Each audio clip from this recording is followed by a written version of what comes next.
সময় এখন 3:20। মানুষের জীবনের শেষ ঠিকানা খোঁজাপুর গোরস্থানের পাশ দিয়ে আমি যাচ্ছি। মানুষ এখানে চিরনিদ্রায় শায়িত আছেন। আমার পরিচিত কিছু মানুষের এখানে শায়িত আছেন। তাদের ঘুম কিয়ামতের আগে আর ভাঙবে না। আমরাও একদিন পৃথিবী ছেড়ে চলে যাব। পৃথিবীতে ক্ষণস্থায়ী কিছু দিনের জন্যই আসা, তাই কত কিছু নিয়ে আমরা ব্যস্ত আছি, ভুলে যাই যে এই দিনগুলো একদিন শেষ হয়ে যাবে, সবাইকে আবার ফিরে যেতে হবে।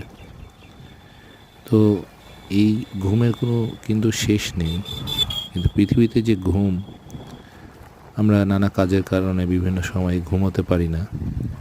তখন কত মনে হয় যে আর একটু ঘুমাতে পারলে ভালো হতো।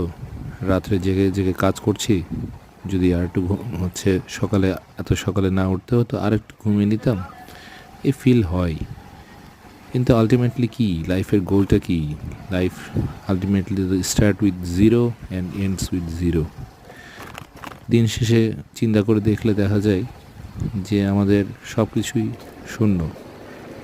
যদি ক্যামেরাটা অফ করি, হ্যাঁ আচ্ছা, যেটা বলছিলাম যে আমাদের জীবন শুরু হয় শূন্য থেকে। একটা শিশু যখন জন্মায়, মায়ের পেটে ঘুমন্ত অবস্থায় থাকে, ঘুম তার ভেঙে উঠে যখন সে পৃথিবীতে আলোটা দেখে, ধীরে ধীরে সে বড় হয়। বড় হতে হতে হতে একটা নির্দিষ্ট সময়ে এসে দেখে যে সারাটি জীবন পিছন দিকে যখন ফিরে দেখে, সারাটি জীবন কি করলাম, সবই তো শূন্য।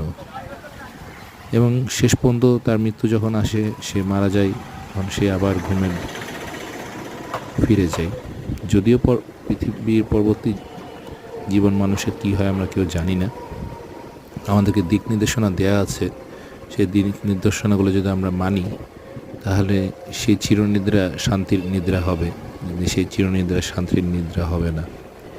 তবে পৃথিবীতে ঘুমোতে কিন্তু আরাম লাগে, কিন্তু স্টুডেন্ট লাইফের যে ঘুম, ঘন্টার পর ঘন্টার ঘুম, কোনো চিন্তা নাই, টেনশন নাই, কোনো কিছু নাই।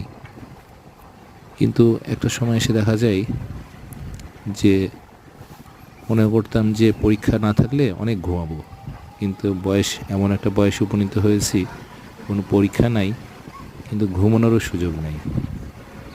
আবার জীবনে একটা সময় আসবে যে খালি ঘুমানোরই সুযোগ পাওয়া যাবে, কিন্তু সে ঘুম আর ভালো লাগবে না।